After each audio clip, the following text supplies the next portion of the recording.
L'écho, c'est clair sur BFM Business. Fabrice Lundi reçoit les décodeurs de l'écho. Oui, les décodeurs de l'écho autour de cette 5e conférence de presse de François Hollande avec des sujets forts, des dossiers emblématiques. On vous a beaucoup parlé évidemment de la géopolitique, on vous a parlé aussi de cette initiative spectaculaire. François Hollande qui s'est envolé cet après-midi pour Kiev avec Angela Merkel pour tenter d'éviter la guerre dans le pays. Ils seront demain tous les deux à Moscou pour rencontrer Vladimir Poutine. La Grèce bien entendu aussi au cœur de cette conférence de presse. Et puis l'idée de prolonger l'esprit du 11 janvier. Vous savez, cette grande manifestation après les attentats perpétrés par les terroristes islamistes à Paris. Donc la cohésion sociale, l'éducation, oui, l'égalité entre les territoires. Que disait François Hollande ce matin? Elle passera par un peuplement, mixité sociale dans les logements, par de l'accompagnement, renforcer le tissu social, les associations, la démocratie, et par du développement avec la création d'une agence de développement économique. Alors, à quoi pourrait ressembler cette agence? À quoi pourrait-elle servir?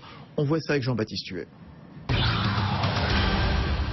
Il s'agit concrètement de recréer de l'activité dans les quartiers, faire revenir des entreprises, renforcer le tissu associatif, bref, stimuler et développer la fibre entrepreneuriale dans certaines zones. D'ailleurs, pour l'anecdote, cette agence nationale était déjà dans les cartons de Dominique de Villepin lorsqu'il était Premier ministre. Pas de détails sur son financement, on sait juste que BPI France et la Caisse des dépôts doivent y participer.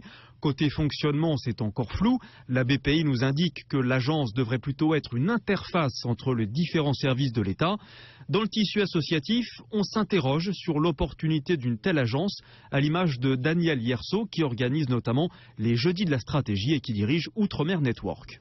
Je ne suis pas persuadé que ce soit le meilleur outil possible. Par contre, si c'est une agence qui s'appuie sur le travail des associations de terrain, des organisations de terrain, qu'elles soient déjà semi-institutionnelles, les BGE, les France Initiatives, les réseaux entreprendre, les clubs d'entrepreneurs. Donc là, vraiment, oui, on aura des actions de terrain qui vont faire remonter des dossiers pertinents, qui vont filtrer des dossiers.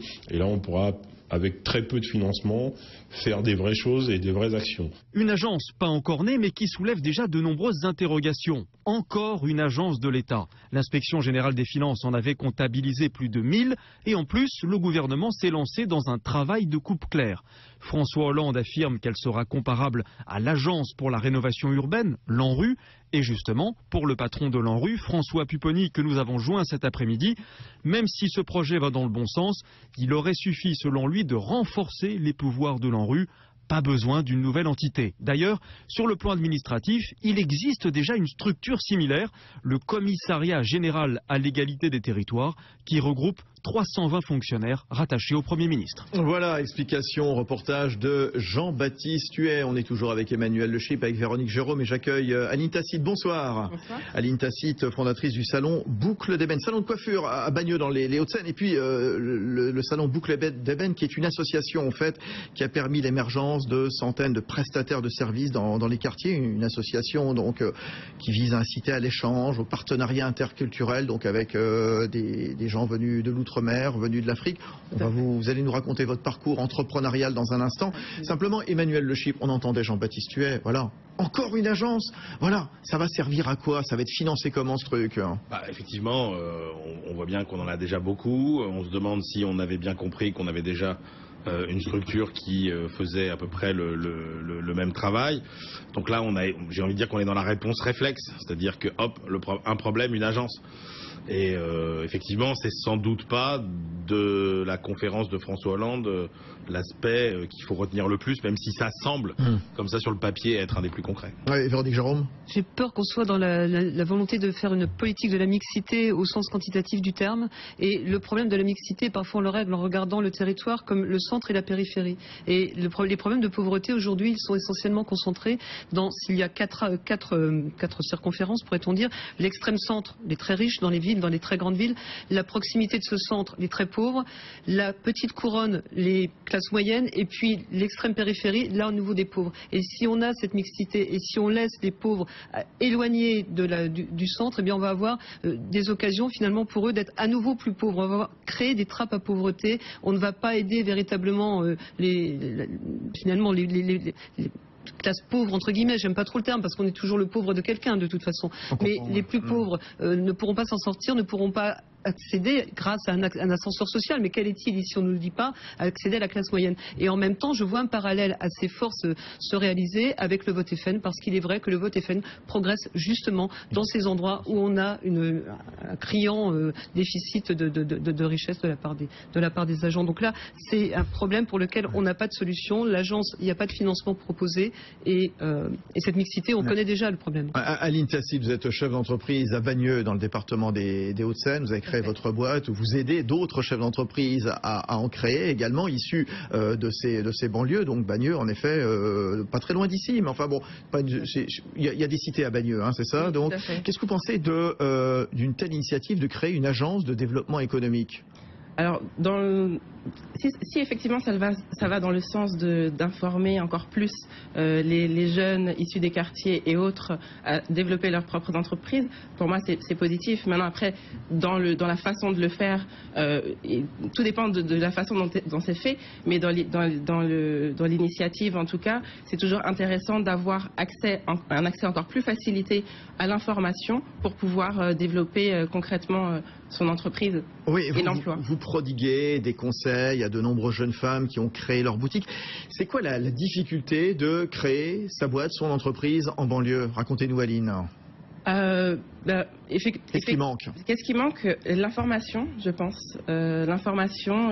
Si on ne sait pas où aller la chercher, effectivement, on perd un petit peu de temps à trouver la bonne information, donc un accompagnement concret pour pouvoir monter sa boîte. Mais une fois qu'on l'a trouvée, effectivement, là, ça va beaucoup plus rapide. Vous, comment vous avez démarré, Aline Tassil, justement? Racontez-nous votre parcours de créer ce salon, et ensuite, après, de fédérer une sorte de réseau, justement, de conseils pour des futurs collègues à vous. Alors, je commencerai d'abord par la plateforme associative qui fédère aujourd'hui, depuis 10 ans, plus de 300 entrepreneurs. Boucle d'ébène, donc. Boucle d'ébène, le salon événement Boucle d'ébène, qui est à la fois B2B et B2C. Parce que B2B, pourquoi? Parce qu'on s'adresse à un groupe de professionnels sur différents secteurs, la beauté, la culture, les services, etc.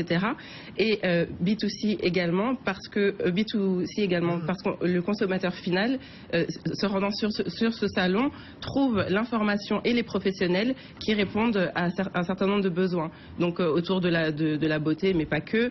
Et donc, pour pouvoir mettre en place cette plateforme, nous avons pu la mettre en place et la consolider grâce à un réseau de partenaires professionnels comme un partenaire OMN, donc Outre-mer Network. Daniel Hirson, qui était dans le sujet de Jean-Baptiste Huel. Exactement, qui fait partie de nos partenaires. D'autres partenaires en consulting, des partenaires bancaires également. Donc, ça nous a permis au fil du temps de fédérer, grâce à ces partenaires, de fédérer un certain nombre de professionnels. Et puis des grosses entreprises, on sait que Xavier Fontanet, par exemple, l'ancien patron d'Essilor, est très actif justement dans ce mouvement, justement, pour apporter ses conseils, pour faire en sorte que justement des petites PME de banlieue bénéficient des conseils d'un ancien grand patron du CAC 40. Tout à fait. Effectivement, les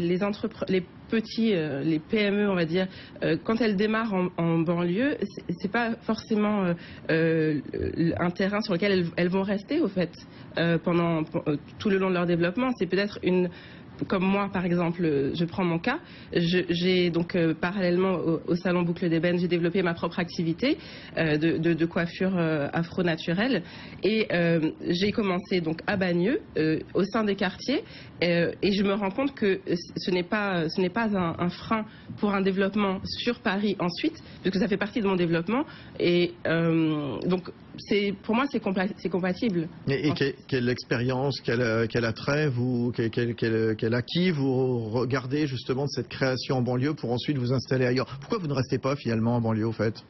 En fait, l'idée, c'est de rester et de m'étendre. Ah, d'accord, de vous étendre, d'accord. Voilà.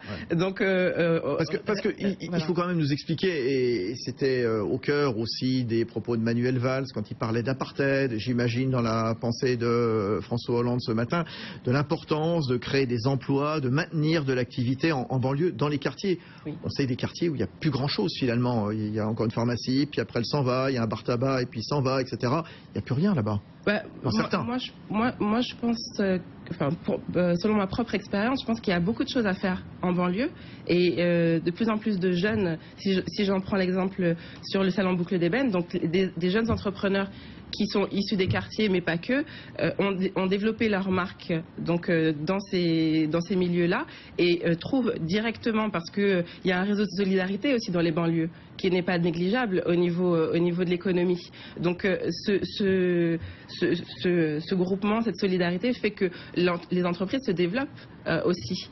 Donc je pense que c'est pas négligeable. Emmanuel Le Chypre, comment faire en sorte que ces jeunes créent leur entreprise de façon viable dans ces quartiers, entre guillemets, dans ces cités, enfin peu importe, on voit très bien de quoi on parle. Alors clairement le problème c'est pas l'envie, quand vous regardez les statistiques, vous avez à peu près 40% des jeunes des quartiers qui déclarent vouloir entamer un projet entrepreneurial dans les 2 ans à venir. Donc vous avez un gisement absolument considérable. Après vous avez un double problème de ghettoisation qui est une ghettoisation mentale. C'est-à-dire que, et c'est malheureux, mais souvent de par eux-mêmes, ces jeunes ne croient pas assez en eux. C'est-à-dire qu'il y a une difficulté à croire qu'ils sont bons, qui n'ont pas de complexe à avoir par rapport aux enfants de la classe moyenne, entre guillemets. Moi, je l'ai expérimenté en travaillant un petit peu avec des jeunes qui essayaient de passer des concours de grandes écoles, notamment des écoles de commerce, et ils sont très bons, mais ils ont en eux peut-être cet excès de modestie et ce complexe, il faut le dire, qui fait qu'ils pensent qu'ils ne sont pas capables d'y arriver. Et puis il y a la ghettoisation géographique qui est absolument réelle. Alors de par les délires urbanistiques des années 60-70, de par la difficulté de sortir, mais quand on arrive à franchir ces barrières, et c'est vrai que s'il y avait plus de fluidité, parce que dès que vous mettez de la fluidité, c'est-à-dire que dès que vous mettez des gens du CAC 40 avec des entrepreneurs, vous voyez que ça démarre très très vite et que ça se passe très très bien.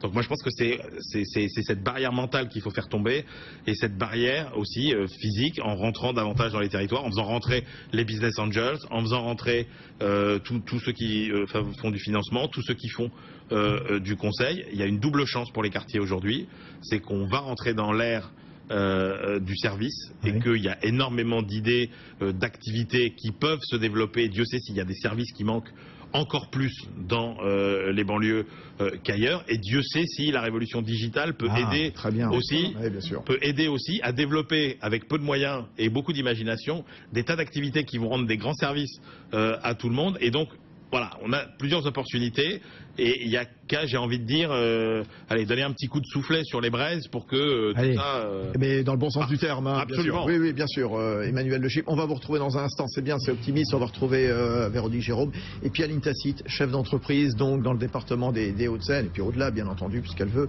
grandir, grossir. À tout de suite. Les décodeurs de l'écho sur BFM Business.